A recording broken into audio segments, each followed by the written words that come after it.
बिहार के अदालतों में जितने भी आपराधिक मामले दर्ज हैं, ऐसा माना जाता है कि उसमें से ज्यादातर मामले भूमि विवाद से ही जुड़े रहते हैं। अभी हमारे साथ बिहार के उप मुख्यमंत्री और राजस्व एवं भूमि सुधार मंत्री विजय सिन्हा मौजूद हैं। दाखिल खारिज की जो व्यवस्था है उसमें काफी त्रुटियां देखी जा रही है। आप जिस तरह का मुहिम चला रहे हैं, कई तरह के आरोप भी आप पे लगाए जा रहे हैं। देखिए, आज बड़ा ही बेहतर दिन है कि दाखिल खारिज बंटवारे का एक पोर्टल हम लोग शुरू कर रहे हैं आज के ही दिन से। और हमारे प्रधान सचिव पूरी टीम के साथ इन्होंने बहुत कम समय में इसको लाया, क्योंकि 46 लाख आवेदन राजस्व महाअभियान में आया था, जिसमें लगभग 40 लाख दाखिल खारिज परिमार्जन और नापी से जुड़ा था। इसके निपटारा के लिए हमने भूमि सुधार जन कल्याण संवाद भी शुरू किया। प्राथमिकता में लेकर इसको हम निपटा दें, ताकि कोई भूमाफिया दलाल बिचौलिया इसका लाभ न उठावे, ये मामला अदालत में ले जाकर घसीटने का लंबा प्रयास न करे। कई लाभों से ये केंद्र और राज्य की योजनाओं से वंचित होते हैं। तो हमारा प्रयास है कि इसको बिहार के मुख्यमंत्री जी के नेतृत्व में और डबल इंजन की सरकार के जो सुशासन से समृद्धि का संकल्प है प्रधानमंत्री मुख्यमंत्री जी का, उसको साकार करें।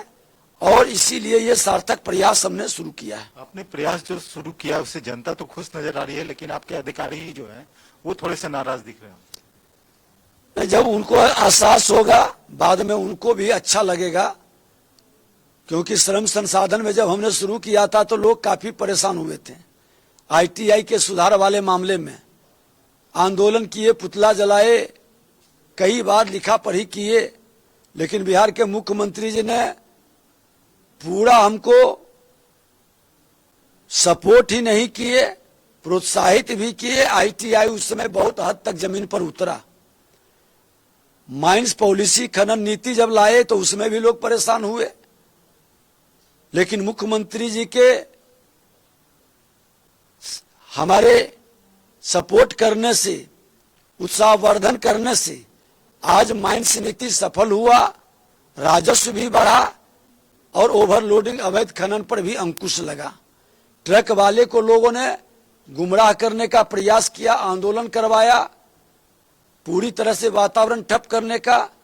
आज ट्रक वाले खुश हैं कि इस नीति के कारण हम लोगों को लाभ हो रहा है, वो सुरक्षित हैं, उनके ट्रक का लाइफ बढ़ रहा है, टायर जो घिस रहा था वो भी बच रहा है, भाड़ा भी ज्यादा मिल रहा है। तो ये दूरगामी असर होता है। इससे हमारे विभाग के कर्मचारी पदाधिकारी का सम्मान बढ़ेगा, उसकी विश्वसनीयता बढ़ेगी। और लोगों के बीच जो अंचलाधिकारी के बारे में गलत छवि बना है राजस्व विभाग का, ये छवि को बदलने की हम सबकी जिम्मेवारी है। और मिल बैठकर हम एक बेहतर वातावरण बनाएंगे, सुधार की बेहतर प्रक्रिया को आगे बढ़ाएंगे। आप भूमि सुधार को लेकर के जिस प्रकार से काम कर रहे हैं, लगता है कि कोर्ट का भी लोड कम होगा, कोर्ट को भी बहुत सहूलियत होगी। कई केसेस पेंडिंग रहते हैं भूमि सुधार के मामले को लेकर, कई आपराधिक मामले भी आते हैं इसमें। आपने सच कहा कि अधिकतर केसेज 100 आवेदन आता है तो जिसमें 60-70 आवेदन भूमि विवाद से रहता है। और भूमि विवाद के कारण थाना पर लोड बढ़ता है, माननीय न्यायालय के पास जाता है केस होने के बाद। अब हमने तो अपने विभाग के अंदर जो कोर्ट है, हमने उनको भी बैठाए हैं, कार्यक्रम में बैठाते हैं। हमारे अंचलाधिकारी के साथ DCLR, ADM, DM और कमिश्नर स्तर के लोग भी बैठते हैं, विभाग के सारे पदाधिकारी बैठते हैं। हमने कहा है कि आपका कोर्ट सप्ताह में ज्यादा से ज्यादा लगे और निष्पादन ज्यादा से ज्यादा हो। जब हम निष्पादन कर देंगे और न्याय समय पर होना अन्याय को रोकता है, विश्वास को बढ़ाता है और संवैधानिक संस्था की विश्वसनीयता भी बढ़ती है।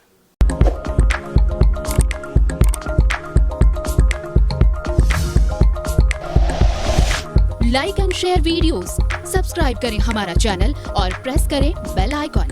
News 11 भारत, सच है तो दिखेगा।